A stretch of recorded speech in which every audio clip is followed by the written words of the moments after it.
Sir Charles Ben Longwe, the founder of my relationship, me and my husband. Tinakumana chifukwa cha Sir Charles Ben Longwe. That was we manage. Then kumatenga drama kumazika matumba mwana. Aliyensa zaja tukuta lake. Work for the money that you're working, you get paid with that money. Use that money wisely. Open up small businesses. Even as ikazi yanu they can kumagulisa mandasi inu. There's nothing special about my member of parliament tena. Ndino watu upanda ma certificate. You have communities. They just choose you to go there and stand up for them.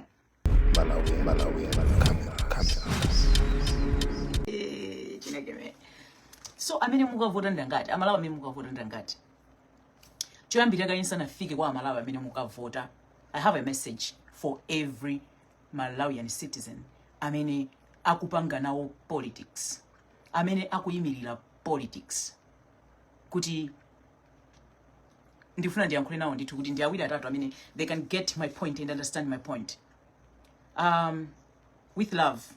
Because most people mistaken me kuti ndimai wama binkosi. They mistaken me because they don't wanna listen to my message. They do mistake. You get it? So I wanted today for them to understand my point. Ndiyamba kuyankhula ndi anthu amene akupempha. For now I will call them beggars. The beggars that are begging to be voted for. This include kuyambira amene amakhala president mpaka na ma MP kumusiku kuti akapange nawo operate ku parliament ya dziko la Malawi, be it opposition or be it anthu amene atashuzidwe kuti akakhala akulamula. Ndikuyankhulana ndi UTM, ndikuyankhulana ndi MCP, ndikuyankhulana ndi DPP, ndikuyankhulana ndi Afford, ndikuyankhulana ndi UDF, ndikuyankhulana ndi my Joyce Banda chipani chaunda chayiwala, ndikuyankhulana ndi onsewa amene akuyima ku dziko la Malawi kumati muti votere ife. Mukati votera ifeyo tisintha zinthu. Ndimangofuna azindikire ndi kukumbukira zinthu izi. Number 1, akupempha kuti dziko la Malawi anthu awavotere. Do they understand ntchito imene akuyiyamba for now? Be it kunena kuti akhalapo kale kaya pa maudindopo kaya akhala mboma kaya dakali mboma ena apanga nawo operate, koma do they understand? Because you need to understand chinthu chimene mukuchiyambachi. Kunena kuti this is politics, it's not shiftancy. You need to understand in our DPP, in our UTM, in our MCP, in our UDF, in our Ford, in our My Joyce Banda, in our Ujen, and then last chikomeni. You need to understand kunena kuti you want to save Malawians. That's number 1 thing you have to understand. And amalawi ake ondindani. Amalawi ake ndo sasamba. Amalawi ake ndo ogenda. Kula Malawi ena amisala. Kula Malawi ena otukwana. Kula Malawi ena chimozi mene umakhalira ndi ana timanena kuti mimba ndi nchipala. Mumakhala ndi mwana ovuta. Mwana amene uja not chifukwa chona kuti you are angry mumamupha. You sit mwana wanu uja down, you by your power you still teach mwana uja to change. That's what you do. These are the things you need to understand. Angali ndino anthu oyipa. Angali ndino afiti when you are chosen. Mukakhala mpando wamene pachi. Ndi chifukwa chake ndikukufusani. Ndikuyankhula ndandali panopo. Ndiyankhula ndinu ma voters. Because you over excited kuti mufuna kuvota ndi kuvoteredwa. We need to understand chimene mukuchita ndi chani, what are you doing? You have to understand kunena kuti you want to save Malawians. And Malawians ndi ndani? They are Malawians. There is no tribe. You are saving Malawians. Meaning inuyo kaya ndi ntumbuka mwawina. You do not only stand and favor tumbuka ukaoka. Inuyo kaya ndi alomwe mwawina. You are not going to stand and favor alomwe ukaoka. Company imozi piri from pageti mpaka nokamalisa kwa direction. You're not going to do that. When you muka wina nthawi yopanga mavoti ndi inoyo. Nthawi yopanga zisankho mwapanga makampeni anu mwamaliza. Nthawi yogwira ntchito, you are working for Malawians. And who are those Malawians ndakuza nikali? Mukayamba ntchito yanu, you must understand the word that says nobody is above the law. Kutanthauza kunena kuti you even give a chance kwa a police. You are not going to control a police because the police and army is supposed to be there for the citizens. Who are those citizens? Ogenda okuba ogulisa madrugs ajama mina okumaka just otukwana. Just to mention a few. Do you understand these into zimene zizi? Are you going to love muntu otukwana? Are you going to love muntu okugendani? Because there are some people, amena makakuta alindima mental issues. They did not want to do that. Do you understand? Inuma member of parliament, do you understand what do you want to do in parliament for your communities? Do you understand? Or you just want to go there and take the community development fund and keep it in your pockets? Do you understand? Community development fund, 10% of community development fund to build the community. Do you understand that you have to take that money, work with a councillor and work with my chief Mudziman? You are the people that are supposed to build your community because you are chosen by your community people to go to the parliament. Do you understand? It's not for you and your family and your relatives and your only village and only the people that voted for you. Do you understand that? Or you just coming because, okay, awakupita wa anaba. Ndiye ifeyo sopano na feti kufuna kuti titani. Tikufuna tibwene na feti zatengepo zatu. Ma politicians ndino anthu oyipa mitima. Ma politicians ndino afiti anthu otamba. Mulibe chisoni. Ndino anthu opusa the minute you go kumamizi. Kunena kuti muka ati kumango mwako ti basi ku parliament ko English zero. My darling, let me tell you. Ndipo ku Malawi siti mafunika tizigwirisa ntchito English. English is just a language for communication. Malawi ija munaona anthu amene amakayimirira anthu amene wawa kumamizi. Munaona zigogo amene ajauka na gogo aja inuyo kana gogo aja here English. Ula zigogo ena onena kunena kuti sanga mpe chizungu. And ineyo I stand and say kunena kuti ku Malawi ku parliament ya Malawi kuziyankhulidwa chichewa. Because in the villages kumauje ni kumene anthu amakapanga ku anthu amene amakayimiridwa ndi anthu otola ambiri chizungu skulu sana pite. You understand? Lack of support. So chichewa chiche is good. Mwani vesesa aziyankhula chichewa ndi kumapanga translate kuma almasuri anthu amene akufuna chizungu. That is the truth about it. That's why ngati munaona ziko ililau awanzatu awa anabwera mapanga ma business iwa amayankhula chizungu cho amayankhula chiyankhulo chawo chokhachoka sayankhula chizunguyi koma muone dziko lapasi loseri nono kuli china chake chimene chinapangidwa kuti mutembenuze kunsi kwakeko something that is made in China. Chifukwa amagwirisha ntchito nzeru zawo and their communication is okay and good. They understand one another. So inuyo andale, do you understand zimene mukupanga sweya mukamayima ndi kumamenya Bible anthu oyipa mitima inu? Do you understand? Lelo, we have the vice president, amene watuluka ndi kumanena kuti anthu awa ndi okuba. The whole nation, anthu akumva zimene zija, but nobody is standing up kuti apange hold accountable anthu amene akwanena iye uja ndi ndani. You know why? Because inuyo amalawi, ma voters, inuyo ndi ineyo, ndifa anthu onena kuti we don't hold anthu accountable pa zinthu zimene akuyankhula. Nobody is not being, we don't need to take them kundende. Kupita nawo kuchani akwa ulula ndi nzawo onena kuti ali nawo mkati mu same cabinet andale ndi mmene amapangira zinthu zawo chifukwa chani sakupanga na hold accountable akudziwa kunena kuti awa akamachoka afuna ina acha kamabwera kuti inu nimene zimakhalira zimene zamangopitirizana chifukwa chani amalawi anatoledwa kwambiri. You understand? It is very unfortunate kuti people don't understand. Now, andale, my message to Winner Alliance Wandale, amene mukupita mundale. I want you to understand this. Every Malawian, including you, Ainyake, amene mumapanga politics, you are affected. Chifukwa muli mudzikolo. And the affection I'm talking about, mulinde abale ena amene sangate kugula bagira chimanga. Mulinde abale ena amene they need help. They need to have kutekera kopita mwina nzipatala za government muja kuti sakalipira ndrama. If you're understanding my point. So, it's your responsibility ngati anthu andali to understand chimene mukupanga swear. Kuti kodi, what are you swearing? My naba, how are you, my darling Nabanda? Greetings. You understand? You need to understand chimene mukukapanga, muboma mukukapanga chani. Number one, politics is not a fight. Politics should not be kunena kuti inuyo mukangolowa ndiye kuti you feel like you are above the law. Because politically kumalawi anthu ambiri you are above the law. That's the truth about it. I'll give you an example. I live by history. Ndipo I will tell history chifukwa chonena kuti history ya inapangidwa ndiyo ile apopo. Pambuyo apo akamlepo anazamangidwa. Anakatengedwa kwao voice note yonena kuti si wao akamlepo amene mayankhula. Apolisi anapita kunyumba kwao anakaomba gali moto ya akazawa akamlepo. Anakalowa nyumba ndi kumakapanya mauje ni majani ma stove. Allegedly za nyumba anakapanya ma stove apolisi.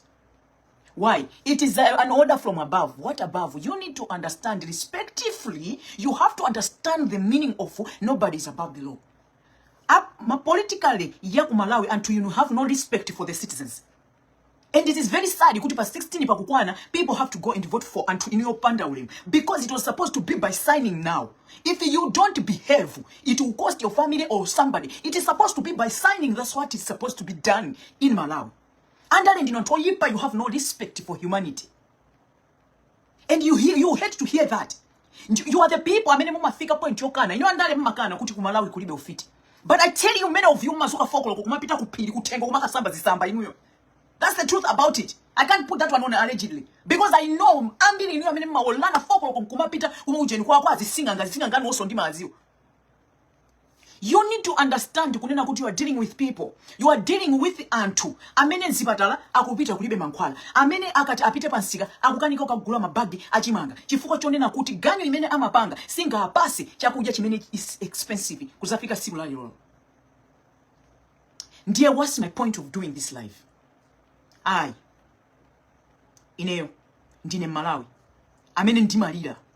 Pena mukandimva ndikutukwana, mwandimva mavideo anga ndikutukwana ndikutani. Mumanena kuti kutukwana, and I don't call that kutukwana. Ndimakhandi kuchula chiwalo. Ngati chiwalo chimene machula kuli kutukwana. Anatukwana na mena apereka maina amene usineyo. Ine maina unango apeza nani. You understand? So sindimatukwana nayo. Koma ndimalirira amphawi. Ndifuna mudziwe kunena kuti ku mudzi kuli amphawi ena oti kuzafika siku la lero lopanti samavala. Alibe ndrama yopita even paka unchika kukagula. Why? Nchito mmalembana nokanoka ndale. I'll give you an example. Ndimaphikira munanga something. Let me just take it out. Ndisapyererese kuti banja langa ineyo lisati chifukwa chofuna kwamenyera anthu ena ufulu chifukwa I remember nthawi yako umani amunangana zatopa ndithu. Mundimvesesa. So what am I saying? Hello, what am I saying? Can you hear me? What I'm saying is kunena kuna kuti andale muli ndi mitima yoyipa. That's the truth about it. I'm sorry if you get it in the wrong way, but that's the truth about it, because sumuzuzulana, and not only kuzuzulana, you don't hold one another accountable. Pakakhala chola kuikama misinformation, you don't want to hold one another accountable. Zimene dziko silinga pangidwe build ngati zimene zija. I understand. I don't want you to love me. I do not want you to be like you should make me happy. No, I want you to make the poor people that don't have anything happy. The people that you are promising today, the people that you are begging today to vote for you so you can change for them. You need to at least tandala ntoyipa inu. At least tandimveseseni in I personally don't hate you. I hate your behaviors that you don't understand. Unena kuti even ngati mbuzi maja pamene ayimangirira. You cannot take 99% and leave background 0%. Think about agogo amene alibe ntchito. Think about agogo amene alibe mwana. Think about agogo amene akungokhala amangodikira pite kudimba kachole masamba. Akapeza kandrama kagwira kaganyo afuna kagule chimanga. Think about agogo amene aja. Be in their shoes. Everything is expensive. Akagula chimanga chokudya siku limodzi. Come on guys. Politics ya ku Malawi inanthu politics tabwera ndikuno ndikuzeni. I don't know ngati mwanu muli anthu ophunzira. I don't understand it. Because mmene mmapangira zinthu zanu, education, we see it in actions. So looking at politically in Malawi, there is nobody who is educated. To me, that is my opinion, and you cannot stop it. In your actions, just to see them, you are educated fools, savages who did not understand why you are even campaigning good people should vote for you. Ndifuna ndikuuze one thing. Kumayiko akunja uli kuba kwa smart. Kuba kuja kuchira kuti ife tikamene una kuti ku Malawi kuli corruption. Chifukwa timachita kuonesera in a way whereby timafuna munthu akhale pa 0%. Azikukutika inyo mukumuona. I'm talking of kuba kwa smart. Kumene I'll give you an example that just happened recently. I live by history in kuna bwera AMC imene yabera mapuzisi, abolisi, maloya. Kuba kwa kumakhala kumene kuti ambiri. You get my point? Inuyo andale ndino anthu oyipa. Inuyo andale mumatenga mphamvu ndifuna ndikuzeni ichi chimuchidziwe. The word of nobody is about the law. What does it mean? You must understand what does it mean. Including you andale, you don't have the right. You don't have the right to control police service. You don't have the right to control army. Or you will follow the laws and understand the word nobody is about the law. Andale ku Malawi, if you can understand politics in Malawi, politics andale ngamina mapanga control every department in Malawi. That's the truth. I'll tell you 99 but anduna amene ndi wadziwa. Anduna amene police is training yapita ija anajeredwa ndalama. But I'm also this. Do you know it? You don't know it. But ineyo ndikamanena kuna kuti anthu awawa ndi anthu oyipa mitima. I know what I'm talking about. anduna amene wanapereka ndalama za nkhaninkhani kuti afuna anthu awo alowesedwe kumene kuja ku polisi kuja ndalama inanyambitsidwapo. If you tell me, I said yes, good job, amene mwajani mwachita bwino. Why you don't do that? Ku polisi is supposed to be a place whereby is for every Malawian. Apolisi amatenga azibale yawo nkuwapanga squeeze. We do not have a problem with that. Muka apolisi akapanga squeeze azibale yawo pazikhala nthawi yonena kuti anthu ena onse aja amene muna asiaja, consider them. Anthu akumamiza amene alibe mbale, they can't continue to go to college, they can't continue to go to university because they don't have anybody to pay for them.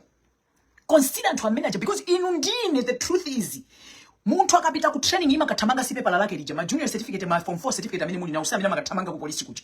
It is how physically fit is that person. Inu mwatenga anthu amene amapezeka unoti oti okalamba ndikale anakasisa zaka because of corruption. Munakala wesa kumene kuchi akatamanga because ndabale yanu tikwaziwa ambiri. Kuli asikana amene alowa chifukwa chongoponya mpira kumene kucha libe nawo no certificate ngata kupanga upgrade panopo pamene tikwaona panopo kunoti anthu osaphunzira panopo akumakhala ndi kuyima ndi kupanga ma graduate. We are happy for them because that's what is supposed to be done. Ngati unalephera sukulu manja mwa makolo wako, now you're grown, you can take yourself to school and do it. You get my point? That's what we want. Ndiye inu andali mukamayimba nyimbo lafuko latu kumati Mulungu dalisani Malawi, is a prayer, you must understand it. Koma that prayer mumakayimba koma mukukapanga machimo more than you can imagine. Abasumu kubwera, you want people to vote for you. Vote for us, we're gonna change. Ndifuna ndikuze nani ndale chilungamo ichichi. None of you is going to change Malawi. You understand me? Muna kakala antu anzeru inuyo andale. Muna kamu panga support Nyamata uja Martha Chizuma. Muna kamu panga support Nyamata uja panga fight corruption. Ngati mukufuna kuti inuyo mumvese chimene ndi kutanthauza. Mumuyangane uja mu president wa dziko lina ndani Burkina Faso. Wapanga fight corruption. Kuwina kwa dziko ndi kupanga fight corruption. Kumalawa anthu ambiri ndino kuba inu ma office inu. Anthu okuba inu. Yes. You know why? Anthu amayangana andale what they do. So people get angry. I was mena kupanga. Now they start now go in the offices and abuse the powers of their offices because of inu yo anthu andale. Now anthu andale. Tasala bangono tet kuvote right? But ineyo I'm telling you this. None of you amene mutavoteredwe pano sumukuza sinta dziko. Malawi simumo sinta. You know why? You can't say kunena kuti inu musinta dziko corruption adakali pa high chonchi. You are failing to fix antu okuba. You are failing to fix zinthu zimene zikuyeneka to be fixed kuba ndikumene kwa chuluka. If you ask me kuna kuti tabwerezaso chimene ndingakuyankhe nkuti tapita ndikupeji kwa mzanu vice president wanu Michael Usi mukamve zimene kunena kuba andale mwapanga promote kuba andale mwapanga promote tribalism. Now I want you to understand kuti whatever is going to happen by 16 especially I don't care whosoever you're going to put in power, but I want that person to understand that nobody is above the law, and I want that person to understand that when you are in that seat, you are swearing to save Malawians. And who are those Malawians? There is no Ntumbuka, you are saving a Malawian. There is no Mlomo, you are saving a Malawian. There is no Muyao, you are saving a Malawian. You hear me say so? Mukama utenga udindo uja. You must understand kunena kuti you are not above the law. Mukama utenga udindo wo mukasankidwa. You must understand kunena kuti ntchito yanu ndi kupulumutsa dziko. Do the right things. Do the needful. Do you know tikamati boma ndi ndani? You must understand kuti boma ndi anthu. Anthu ake ndi atiwo. Anthu ake tu ndi awamuku kala pempower. Ndiye mabwana. Mukuapitira kumamizi kwawo kumakauza vote for me. Mukumafika po tukwanizana anthu inuyo. Vote for me, vote for me. Vote for this one, vote for me, vote for me. Musa votere uyu. Ndi kumatukwanizana inuyo. Ndi mukuma pempa mabwana amene wa. I want you to understand kunena kuti mukamayamba politics yanu yo panopo mukavoterwe from the 16th. Be it you are an MP, be it you are a minister, be it you are ndani. Muziso kuti there is nothing special about you. Ndinu anthu ndifuna ndigwirise chichewa kuti mu invest ndinu anthu okunyama bimena manyela a less privilege amene mukumaka mpeza kumuzi osauka ujalibe chakudya ucha atavala malayo ongambika ndikumamuza kuti akupase ni vote muzamusintira moyo wake. Mumanyamanya oposa so iwaje. Iwa jamanyamanya organically osanunka so kwambiri. Because into zao zimene amaja is something that God blesses.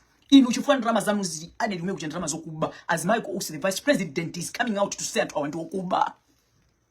One of you is out, is speaking out. Because the time that lawyer Ujanka and Kula Unti want okuba, nobody was there. None of Wandali came out. Not to talk about prophets, not to talk about my pastors, to support that guy. Because the only problem that we have with Ziko la Malawi, ndi Kuba. Tita pa Kuba, Ziko li jala yamba kukonzika. Kwa Malawi nkaka munu chonchi, no muta ni pasa ni Malawi ko. As bambo no seno, I can kick your asses. Ine ndo kapanga fix ka Ziko wameniko. Ine. Koma, kakufunika, kukonza, popanga understand, kunena kuti, you are there to save Malawians. Enda Malawi kulibeko za mitundu zimene timapanga zosankhana. The time is now to start attacking zintu zimene zitasinte. 100 years to come, ino andale nonsenu, ino ndine, tizakhala kulibe. Kuzakhala mibado ino amene kubwera izafu. So zisiru zimene zizinkatani. You understand me? So andale amene mutavoteredwe pa ucheni pachani pa 16 apa kubwera apa. You need to understand your responsibility. Ngati anthu ongoyimirira kuti ifeyo mutati susankha ife tikakuyimirirani. There's no boss about you. Nothing. Ndinu antu. Ngati mene titiri fe antu. That is the truth about it.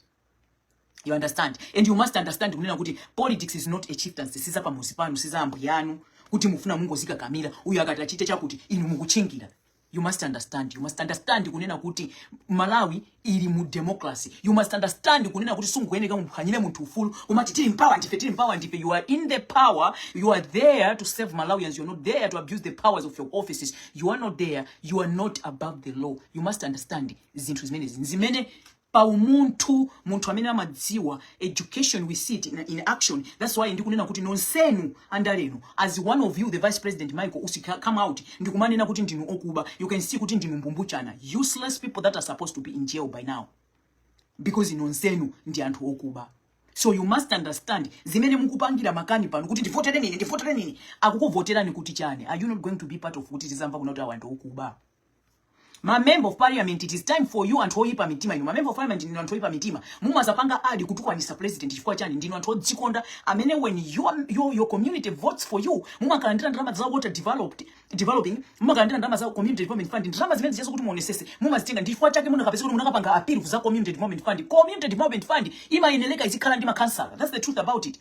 You see what you did? You went to appeal because mukuziwa kuna kuti mfuna mimanjano wazitalika ben kumatenga from Empower and hoipa mitima inu. You must stop it, and now you have to understand kunena kuti inuyo ndino anthu onena kunena kuti you are being voted for your community. You are the first people to build your community. You must understand that. Komaso panopo wina aliyense amene ali member of parliament. You want to build your community. You cannot be voted in Chitipa and you go and stay in Blantyre. What are you learning from Chitipa? You are learning from Chitipa from kuzuwa mise usio konzeka. And now you're going to Blantyre because you want mise uyabu ino kuti ananu asipanga operate bino. Why? As your community that you went to vote for you, why don't you love them? Why can't you love them? Why can't you stay in that community? Because you are scared. Mugwa ni magani mutwanu. Stay in your community and fix me we manage. Then kumatenga ndrama kumazika matumba mwana. Ali sasa ja tukuta lake. Work for the money that you're working. You get paid with that money. Use that money wisely. Open up small businesses. Even as zikazi yano they can kumagulisa mandasi. There's nothing special about my member of parliament. Ndino watu upanda ma certificate. You have communities. They just choose you to go there and stand up for them. Munibe ma certificate you, but the love that the community shown you. Mumakapesi kutu mhaiwala. You have to understand mukasankidwa. Fix your communities. Ndino tamima ntukwanisa president. It is just very unfortunate kuti ma president amakapenda bakoza kontankutu. Kuti they cannot see kuti akutukwanidwa because of inyo kuiba kwa inyo ma member of parliament indu. Because they don't want to hold you accountable. Mukamaenda kumangoti buka mama tama driving mama tama mama. You are failing your communities. You are failing your communities. And I tell you 99. You feel like you live in heaven because everything is good for you. You have 4 generations to come. It's going to be a change. It will change. And I know Vutika in your absence. They are also affected because of what you're doing today. But let me tell you, look at this. As a member of parliament, you know what I'll do? They chose me to go and represent Chikuli Ward. I am going, even if it will be a 2-bedroom house, I am going to live in Chikuli Ward. Now I'm going to work hand in hand with my councillor and the chiefs. You understand? Now, when you're working with those people, you ask them, in this our community, what do we need? What do we want? What is our first priority? What's our first priority? Yeah? You put that on the table. When you put that on the table, you start working. How many years do you have? 5 years. You have the connections. Ngati mukanika kuika mijigo pa ndalama zimene akupasani pa water developing funding ija. Ndalama zimene zija poti mumakonda kuja inuyo all you know is the first priority is your family. The first priority is your family. So you only think about your family in your village. About the people that choose you. You don't care about them. Now, fix your communities. It is time even the president should wake up his ears and his mind. Ama tukwanidwa zintu zonena kuti you have to fix ndinu ma member of parliament. My MP. Ndinu atoipa mitima kwambi. You understand?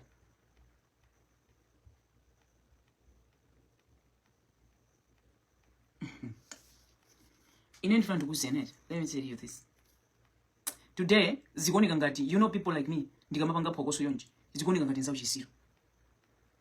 Koma ndikunena kuti mi bado imene ikubwera including your generations izavutika. Because ma communities amene inu mukuna kuti mupanga represent inu mucho kako mutangoba kubera anano, right? Let me tell you. Ndalama zokuba sisi mapya patali. And I tell you kama is a big one. Inu yokuba inu ikwazi ma MP fail. Zima papa pati magali mutu timanisa ni tija tama bima biti tija panopo. Tida kali pataya. Ana mwalile chuma chose kataka. It's the same as muone kunena kuti mbambo wako, for example mbambo wako apanga chuma. Chuma chija iwe akusira mwana iwe ngatulo opusa. Chuma chose amakagulisa. Gali moto agulisa. Ati kuna isukulu tu agulisa. Ati kuna chidi hati tu agulisa. Chuma chija makati kusatira mwini wake. Because chima chitika. Mwini wake uja ama kandi masamu amene ama panga jani. Ama mwini wake ama tima nina kuta matani. Market itatu, by the way, I think you must be the one. I don't know. We know gonna post a project. Kanika kuti ntimu yami kile. That's a very beautiful project right there. Yeah. Congratulations if it's you. I think market itatu ndakumbukira. Nango yiwala kuti ndipange comment nali kunchito ndiye. Hey, so you get my point. Inuyo you must understand kunena kuti if you are a Malawian olo mutu abandrama zochuka chotani ndifuna ndikuuzeni kunena kuti even ananu they are going to be affected. Chifukwa nzeru zimene muli nazo inu mungaba nkumapangira whatever you're doing kaya mukupanga malikasi anu kaya whatever you're doing ananu sazaindisa chonchichi azafuna ndrama zijazitenga gulise zinthu chima chizafa mola kwika chizatamola kwika. That's the truth about it. Komaso andale inuyo amene mukumati kuba ndrama nziko la Malawi kumagula manyumba kunja ndinu mbuzi ndifuna ndikuze lero chilungamo ngati sumuna udzidwepo ndinu zisiru ndinu mbuzi ndinu agalu ndinu anyani ndinu anthu opepera ndinu anthu amphonongolo mmitu. There's nothing special about you. Kuba ndrama kubera dziko lanu ndikumakagula nyumba ku dziko laini yake. Mukuba kwanu ndikumakapanga invest kwina kwake. See how foolish you are. Mao ajaonena kunena kuti kwanu mtengo mdala kanjoka maiwa. Mwaiwala kunena kuti inuyo mutachoka inuyo ndi anano amene ndabereka ngati imene tachoka ine ndi ananga amene ndabereka. Is the whole village with me? It is still there. So whatever you're doing, you're not doing. Paziko la pansantu sumapanga understand. We are here not only for our families. You have to understand that. If you understand God in a unique way, you understand you are not down here to earth for your families alone. No. You are here as an angel of God. God can send you to help, be it your family member or somebody you don't know. Because of your heart, God will use you. So you are not for your family alone. That's number one thing you have to know. You need to represent God.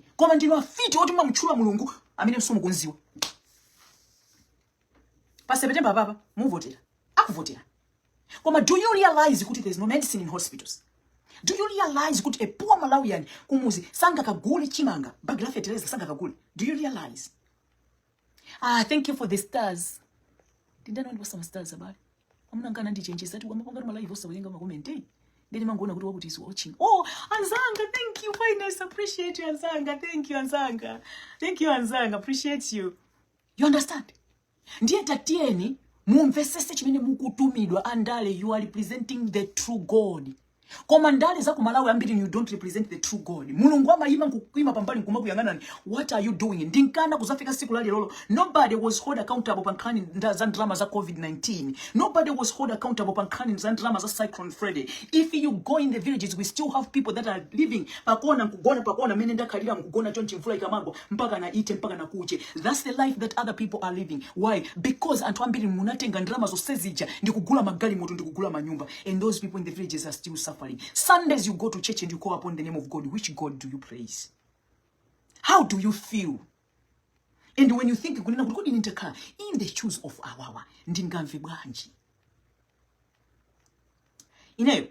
I speak with love. Ndipo even ku family kwanga akusa ndikuti amene uti ine ndinapasula zina loti ndine mfiti. Koma sinatambe. Chifukwa chino anthu amene amadana ndine ndafiti. Amadana nkufuna kumva chilungamo. Munthu amene amayankhula chilungamo mmangenda minyala.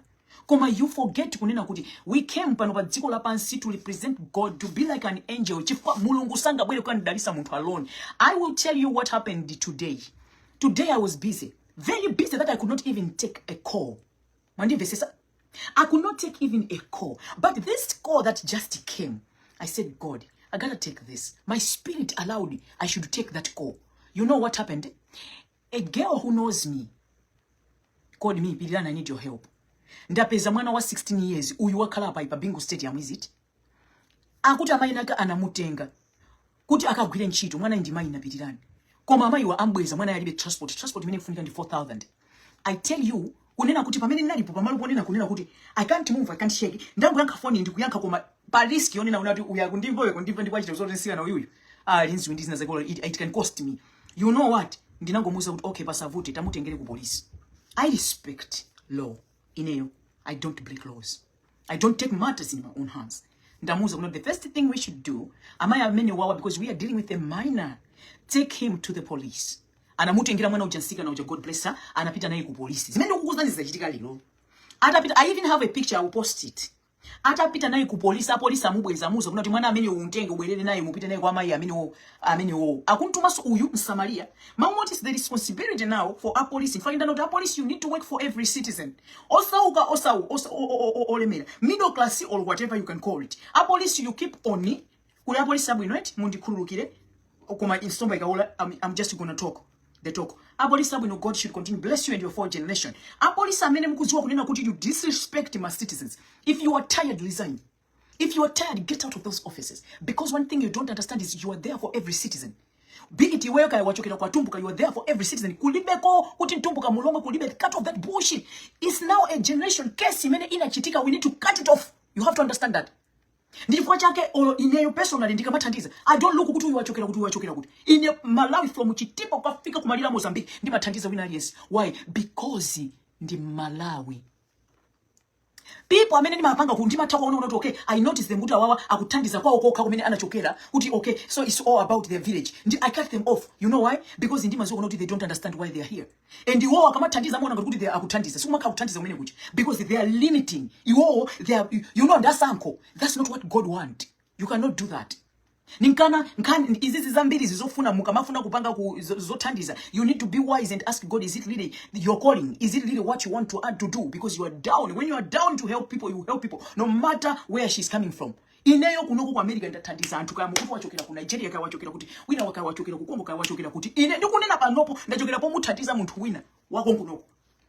Mwana uja amubweza kunena kuti bwerera naye apolisi. I'm going to follow that up because I also want to know that policy and submit it. You know, this is not how you're going to treat people. Because as we are respecting authorities, my authorities is your responsibility to understand, to respect Nzika and kumusa uti mwana musi hapa. We are going to send our boys. Unyumba kumene kuchachi. Uyu Nzika mkuntuma ikuta ntenge mwana yapite kumene kuchachi. Oh, mwana ndiso vuda. But you, as experienced people that went to good training, you can know how to handle that woman. And being wearing a uniform, showing your ID, it will make sense. You get my point? If it's making sense to you. Now, mwana uja wabwezedwa. Ndiye in my mind I'm like, oh, okay. So right now I can't do any transaction. Right now, ndilipa mido bona kuti this is not going to work. What I did is to manage to place a number for muntu amene pafupi. Tandi Johnny, God bless you Tandi. Akulu na monga nchomeni. Thank you so much for your kind-hearted. The number that came was Tandi Johnny. I placed it. She picked it up. I said, I'm not staying. I need 10,000 kwacha. Muntu misile mwana uju. I send the number same minute. I'm going to talk to you. Sina mkwani na Tandi. Kuzafika this minute. Sina myankule.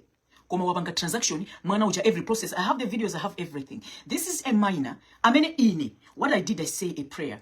Every minor, inini mabimperera mwana wina aliyense wa mwana because God said, let the children come to me. It's our responsibility to pray. Mwana wina aliyense ni bazikula basi nima mbimperera to be protected because we are in a world whereby adults are evil. They can do anything to an innocent child who is so defenseless, who don't know anything what to do, what is happening in the world. anthu pa dziko lapansi panopo ndoyipa choncho. Mbambo amathawa ukala wake omwe. Sipamu yake kuithawa mwana uya mwana amene yoti siwanga kuikana mwana ali mmimba. Self hate. Tili pa dziko lake limenelo. Endi akamayenda akabereka ana kuja ndikumati ananga ndinuyo. Ngomwe iwalo jana nkana uja. His own ukala. I said a prayer. I said, God, protect mwana amene. And this woman, what she did, she don't know she's doing this to a minor. Imagine it was her child. Anakabanga bwanje. Ndisana malize uyo wandimbira phone. Nsika noche. Pita ndipange bwanje. Because kwa amayi kumena ntuma police kuti ndipite kuchi. Amayi wati athamangidwa so kuchipatala. Achita ngozi. There is no peace for the wicked. You cannot do evil to a minor. Ndikumaona ngati you're going to get away with it. No. Kaya pazatenga zaka 20 munogwirira mwana inuyo. Munankana mutampasa mimba. That karma is going to come after you. Inuyo munabeze kuna kuti mwamugwirira mwana endi munabise so munagwidwa. Mwana uchasana ulule nkumakula. Karma is isakupeza. Muziso unoti ngati sizakupeza nino. Your fourth generation that is coming is going to face it because that's your blood. It's coming out of you. It's going to face it. So mwanayo pakali pano wapasidwa 10,000 akupita kwawo. You understand? Umuntu mwanayi kubingu stadium kumina nali ndichakumvera uyo amene amapanga uchina amapita ukapanga training akuyendesa gali moto sikana amene uchina kumverako ati anati chakubingu kokaya kumina mapangira don't know kuti wabwera kulilongwe kwa mbale wake koma ndikumuziwa kunena kuti I know this girl chifukwa wandipa sapo nkhani kwambiri nditu I know kuti amakhala kumvera ndi amati I even have my screenshot by 1:30 I have kukapanga my uchina ati maleso machani mayeso a driving yake please I need you to help this mwana as soon as possible. So Tandy John came along and wamuthandiza mwana uja. You guys in amene munasatire Tandy John, please kindly follow her. She's a very good and hearted woman. Amene amathandiza so by understanding kunena kuti it's not about where you coming from. It's not about tribe or it's not about what, but it's about she was sent down. Many are called but the chosen are few. Are you called? Are you amongst the chosen? I'm amongst the chosen. Ndinkana because I'm amongst the chosen. I know I'm down. In here I can even ndimafika point yo mbloka mbali wanga amene akundilesa kuti ya chakutusapange ndimamusa kuti you do not know why God sent me down to earth. You cannot tell me to speak. You cannot tell me to talk with that. You cannot tell me to talk with that one or that one because ndindani wanu olokaya ndindani. I understand ndindani wanu I will have limit. I don't talk about my family, but what he or she want me to help, I'm going to direct. If I don't have it, I'm going to do it because I am the chosen. And I am doing this for the sake of my fourth generation. Because my fourth generation are going to be favored. Yes, and that is it. By the power of my words are going, because the power of my words. Here lies death and life.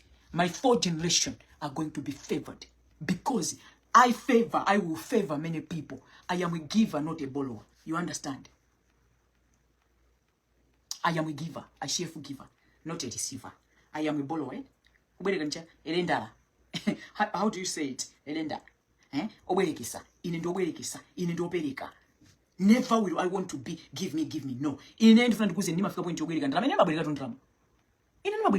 But one thing I will never do is to hold somebody's money. Yoti nachitoka pempata ndibwereke yena kukumaika kami ai ine olonkakala unayo ndrama yo ndilibe ndima muza muntu chori hey adona ababa bwanji nimpaseni $20 mawaso $20 lina loso $20 nanga kuti ndrama yo kuti sinanga nkukupa sali mesa yabwela ndwa inuyo I know kuti munandipasa pakamodzi koma nanga siubwereka uja kana kuti nalibe sunga nalibe. You get my point. Ndima bweza chamwini that's not my straight. You understand me?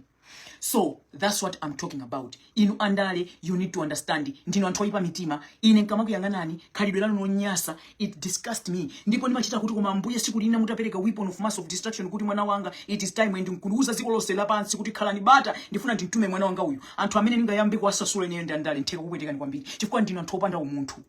Pasiku la lero mphawi sanga mapite kuchipatala cha boma nkumamuza kuti kwa kulipanado mphawi amene wachoka kumuzi ali ben sapato waenda beya minga za mubaya anse wonse kumapatsi kwake kuli maziru kukafika kuchipatala nesa kuthamanga ndikopa kuti uike 5,000 yomukuti ndikuthandize atavala kauche ndikawo kachani kacha kacha amavala amaika apa kacha kamene kacha ati kuti anesi amaiwala nyimbo zija amaimba nyimbo zimene zija amakaimba zija kanyimbo amaimba kacha kuti amaliza unesi kamene kajako so yali nkunena kuti azathandiza anthu amakaiwala anthu amene wawoipa mitima kumene kuti akamamuona mphawi uja koma kataona mabi naenda natamika nyangali. I can testify about the nurses. You need to understand you are dealing with people. You need to change your mindset, change your mentality, how you treat anthu osauka koma mukangona anthu olemera mfuna mutenge ndrama anthu oipa mitima ino. Understand is meaning ndikunena. You represent God Are you representing God in truth? Because it too, you must understand there is a day that is coming. You have to be answerable for that. You have to be answerable for your work. So your work, we see your work in actions. Kuti you are educated. Many of you are not educated. You are savages, fools. Ana masikini ajandima chila kufuwa ko. Nima chila kumpempa Mungu kuti God, these kids need love. If you can bless me, I'm going to give it back to you. I can build a beautiful house for them. You understand my point? Those kids need love. Ana mina jawo kuti azipa ama chila kuposition. Ndi anthu mupite ku YouTube muzika panga Google nkhani zokhudza anthu andalewa. Mukamva mwana wina kupanga ma confession kumene kuko. Wachula anthu andale. Ndi anthu oyipa andale. So, kwazi nzanga ma voters amene mukupita kukavota. Anzanga ikakomment apa. Finest Vincent. Guys, also follow Finest Vincent. Ndi kuchikulu umene kwa mamwaza ma stars. You can see anditumizira 50 stars here. God bless you. Ndipo ndiye manesi ndi anthu enaso amapanga treat amalawa anzawo mola kuika exact nzanga. Amapanga amalawa anzawo mola kuika zichesomvesa chisoni zije kuti munthu wakumuzi kumuona ineyo under my watch insaname. Ineyo ready. I'm just a different person. I'm a different Malawian, I will say. Ineyo I don't tolerate munthu kumazuzidwa under my watch, under my nose. Ine ndili pompo no sindi malo yazimezo. Be it kunena kuti wewe uli ndi ufulu, wewe uli ndi udindo. Ineyo ndima pompo, ineyo spirit yanga ndima kaya nawe yonena kuna kuti olonchito yanga itata lelolo chifukwa ndima mpanga protect uyoyo. God is going to open another door. Zimene zozo ndiye Mulungu sangalepere chifukwa makaona kuti ukuthandiza muntu amene is helpless. If you understand my point. Now, ma voters amene mukukavota. Nzanga amalawi inu ndineyo ndifantu oyipaso mitima 2 minutes nake tili ndi vuto. Vuto limene tili nalo ndilonena kuna kuti ndifuna mupange ichi, mupange understand ichi chimene ndikunena. Inu ndine vuto lathu ndilonena kuti we trust too much. Ineyo vano kumunda ndifusa kuna kuti ineyo do I trust muntu waziko lavansi ndikuza kuti I don't trust anybody. Not even my yanga ndi bambo anga olomena mamwali amazoti billion can trust us. Aenda maziwa. You get my point? My sister, my brother, can I trust them? I can't trust them because they are human. Including people that are close to me, I will hold them accountable for them to understand this is the right way to do. You don't break laws. You do this according to humanity. This is how you respect humanity. You understand? And when do we do that? We don't do that. Ndifeyo ma voters ifeyo ndi amene tapanga promote kuti anzathu awawa andali wakhala anthu okuba. We are part of this scene. Ifeyo ndi amene tapanga promote andali wakukhala anthu okuba. We allowed and we entertained it. Because we don't mind them and hold them accountable. This is your responsibility. This is the do's and these are the don'ts. What do you know? For example, Kumamiz. Excuse me. Do you know we want this member of parliament out of the parliament? Like impeaching that person out of the parliament. I'm allowing we don't exercise this into ngatimenezo. Tili ndo ufulu mene wo omuchosa muntu amene uchayi. Koma inu ndiye fetima kanga kumasekerera muntu uchi. Ndi kumango pembezabe kumati bwana akukupondani ndi ziphazi za kumakanga zazikanga. Andale watu they flock together. Amaja makeke limozi.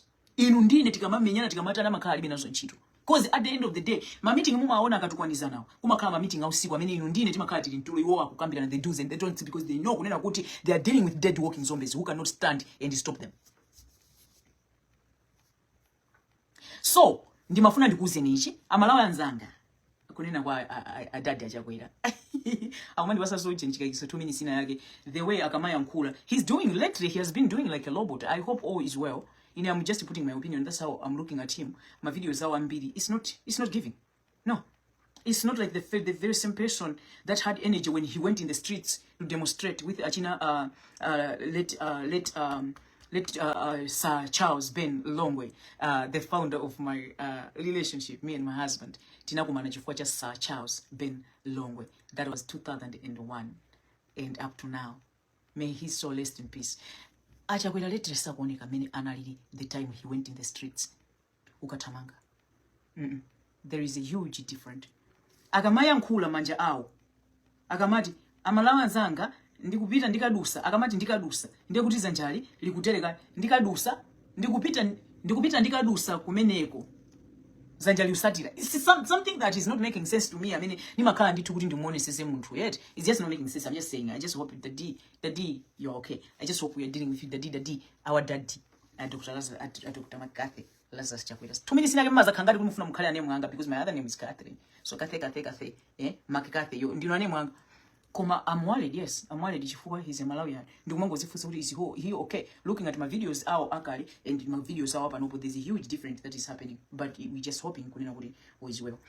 So, ndisana malize kai ndi anzatu ifeyo ndimalize ndi andale. Kunena kuti opposition or what kupangira pa 16 September amene akawina mukapita ku parliament. Our opposition, you need to understand kunena kuti mukupangira zinthu zifo amalawa. I'll give you a recent example I live by history. Posta chilo baba munapanga release 67 point something billion imene inapita ku State House. Ndrama menja makakira ntchito yotani. Nonsenu our opposition muli konkuja nonse munagwirizana, you agree to one another ndikupanga pass bill manager. That's killing Malawians. That's the truth about it. But you never hear anyone telling you because they are scared of you. They're scared of you because in the system it looks kunena kuti you people are above the law. They will be calling people kunena kuti okay kamange ni wakuti. When the police comes to you, they say it is above the law.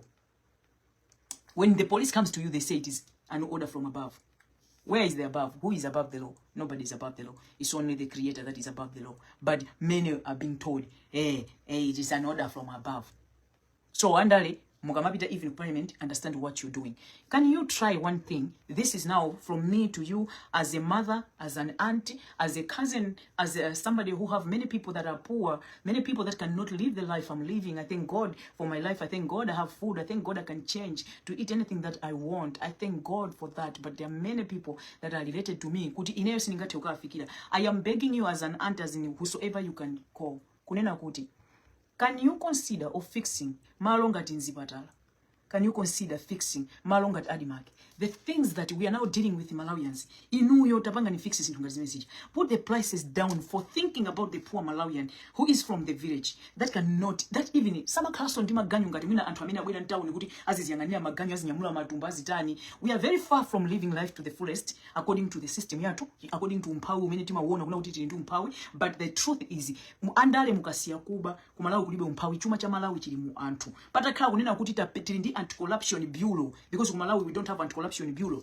If we will have anti-corruption bureau, why achinyamata amene akubwerawa imene ijayo, it can help us to investigate from the first president Dr. Bakiri Muluzi nima president onse awawa ndinduna zawo wina aliyense amene anagwira ntchito government according to my bank statement town kuona manandira ndalama zingati ndipo chuma chinaenda bwanji pena pali poste pamene panali ela ina iyo it was anyone that was said ela ina iyo imene inayankhulidwa ndikupanga check chuma chimene chikuoneka unoti chuma ichi chilipo ngati pali ma assets abweresedwe apangidwe recover akonze ziko.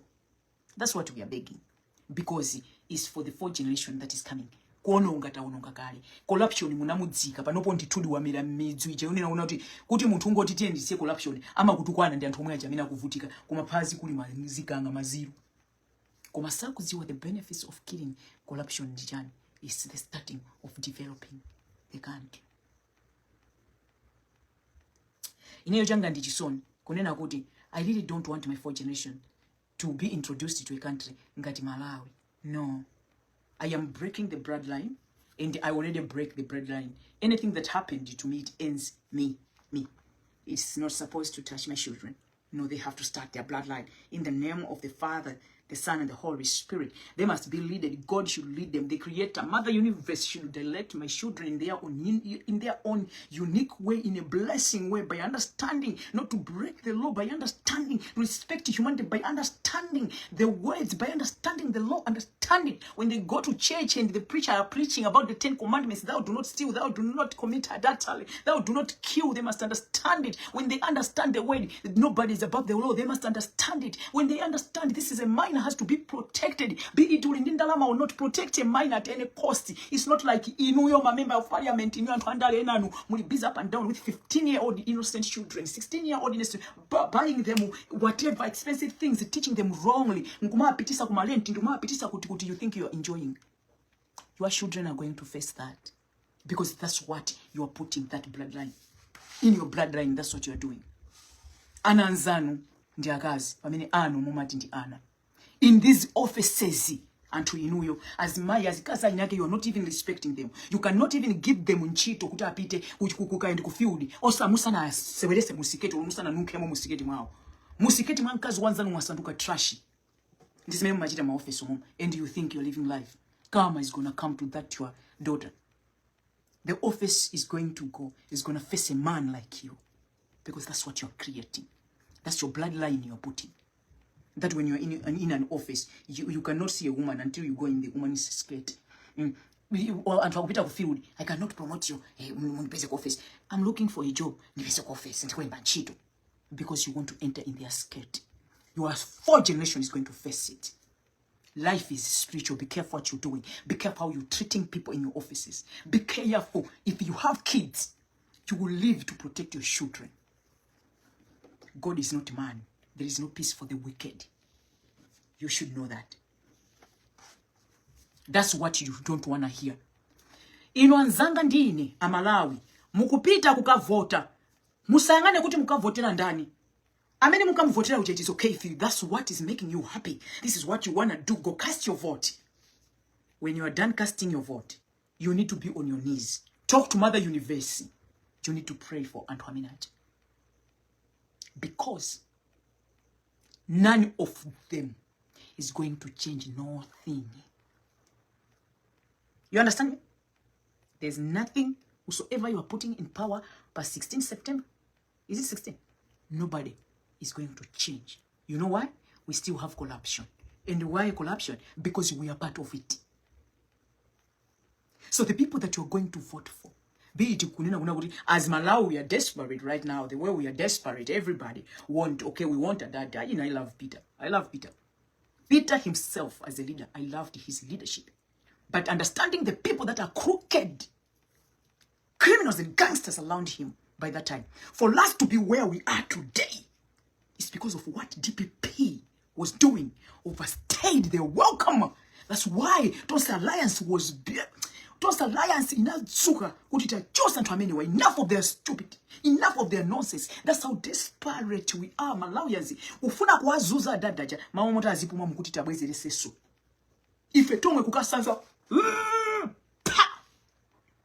ufuna kusanza, tukuti zisanza, mukuta ndi tipex. Kenako zateka. Kusanza kucha. Tipex what? Ogera pansi. Lelo mukuti tibwerere tifuna tipex yemwe. Munyambita soma sanzo. Malo mota dada kale pansi azikuma. Amalawi timapangana tunkhanza.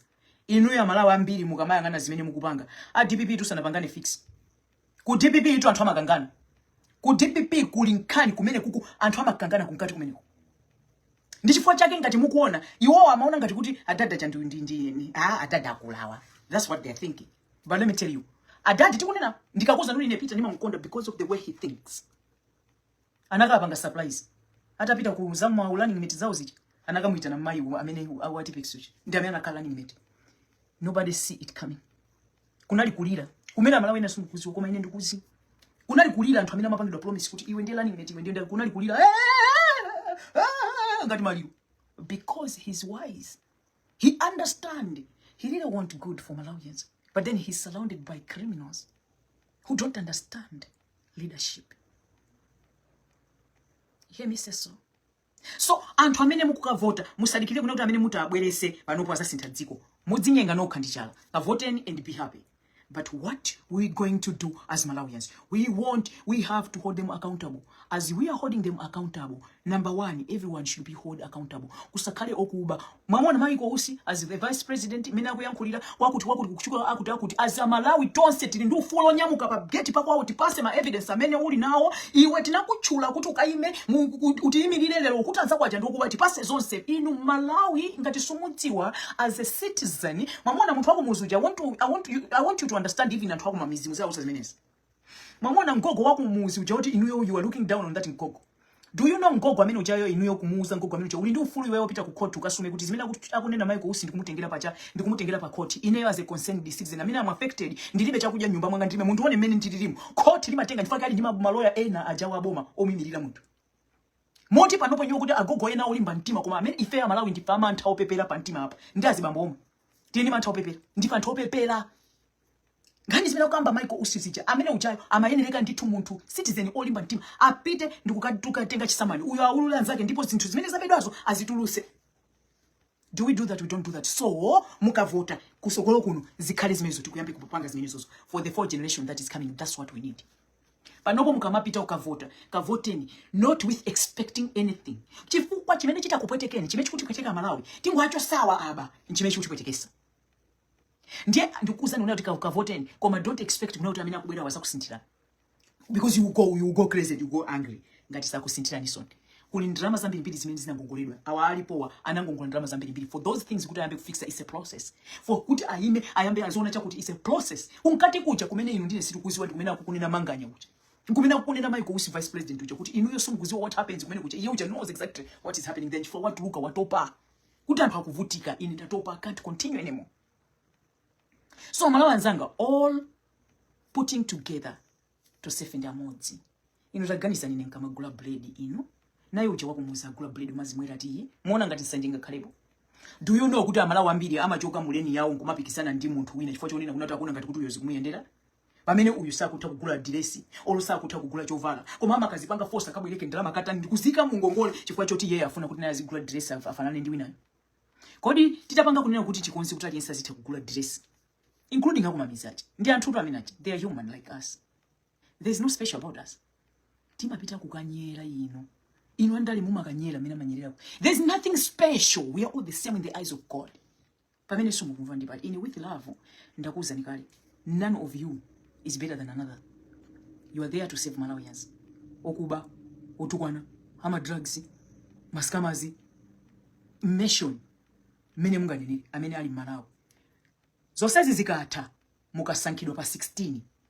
Ndikukuzani kunena kuti mukugwirira ntchito wa Malawi. Sumugwirira ntchito Ntumbuka. Sumugwirira ntchito Mlomwe.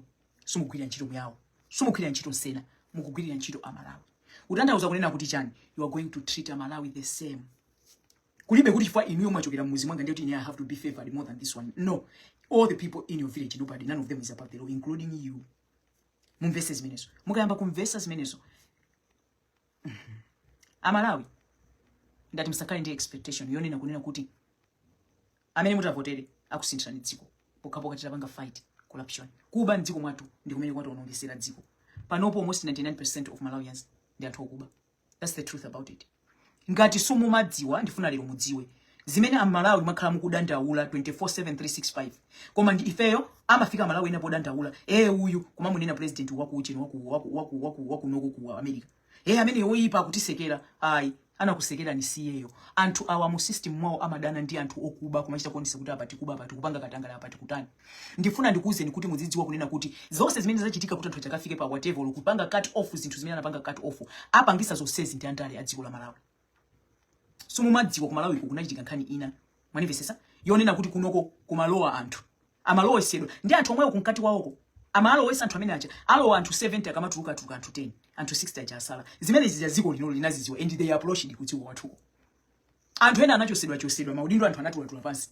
Koma Malawi sumu nadziwe because you don't care. Amalawi ambiri munabadwa pa dziko lapansi for you and your family only. Zoti inuyo Mulungu anakutumani, you are an angel, you can be an angel to somebody. Zimene sumu madziwa.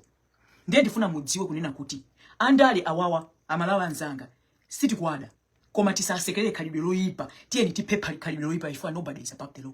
Khalidwe loyipa lo likupangisa every Malawian to be affected. Pido international nayo kulakali kunena kuti every Malawian is affected. Affection yake ndio tani lero anaambira kukanidwa angokanidwa tu maviza huko mukuziwa zimezo anaononga ndani anaononga tu ndandale kuno to aononga ndandale kulibeko wina andale ndi amene aonongera mibado iyi imene ikulamulidwa pano kuti ngati mukufuna kubwera muzipereka ma $15,000 ma whatever dollars amene akunenedwa ndandale ito amene anaononga.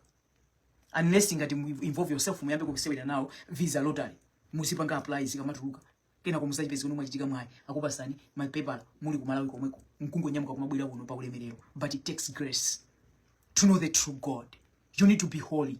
Muyeneka musunge chiyelo ana atetezeni osagwiririra osaba paka ndi zinthu zoyenereka. Don't break laws for that favor to locate you. Chifukwa dziko limene mumakhala mukubwera lino ndiziko lonena kuti sunga be ndaja mukwaona ma shoplifters ku Walmart ndaja mukwaona ako aphana huko ndaja mukwaona kwa Malawi manyuzi kwa Malawi uyiwaba chifukwa anabwera dziko lonena kunena kuti they don't break law. Iwo wachoka dziko limene kuba why they get away with it. Abolisa kama nga 2 days asiya belo autija uyo amusiya basi ndi ali pa belo vending appeal amene usiye basi mina ndungoti ndifuna ndikuze kunena kuti andale ndi amene aonongera mibado follow imene ikubwerayi. Nthawi imene Pido International anka yankula kumanena kuti every Malawian is affected.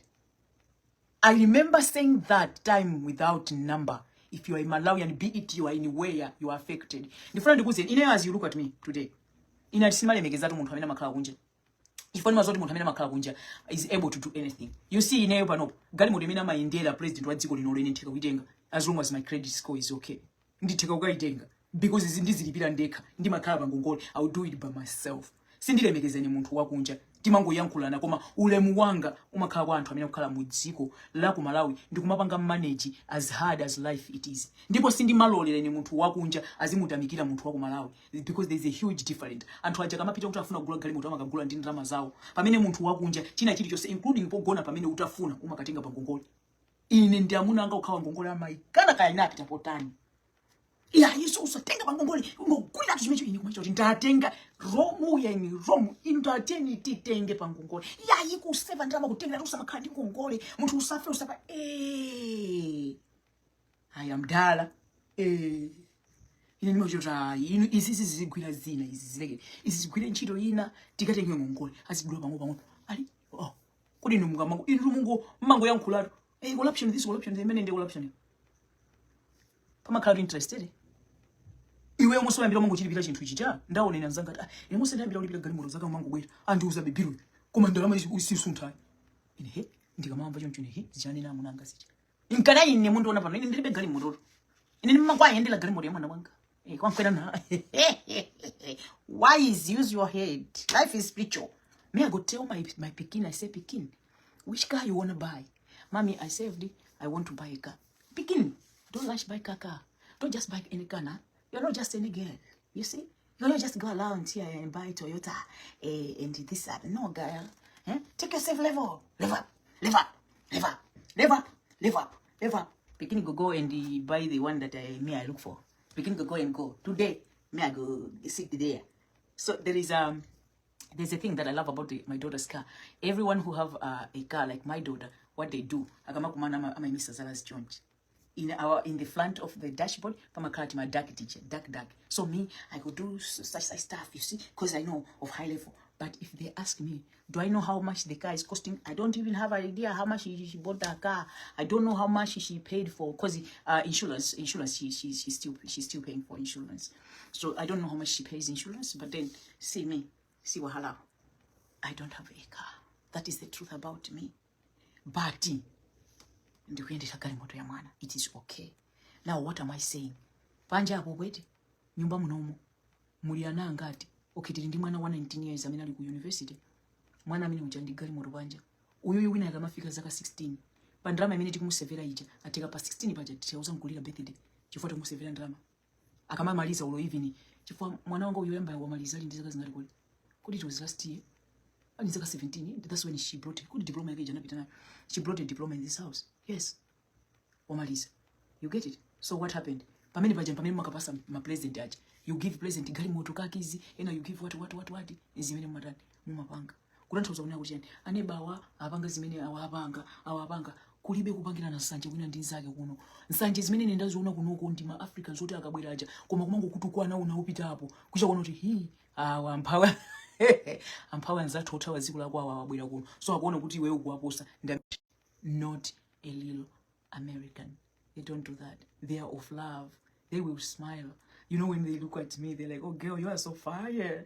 I just love your smile. Look at you. As you can see, I am too much. They were ndolo. I pin a pali post and then they were so chichani.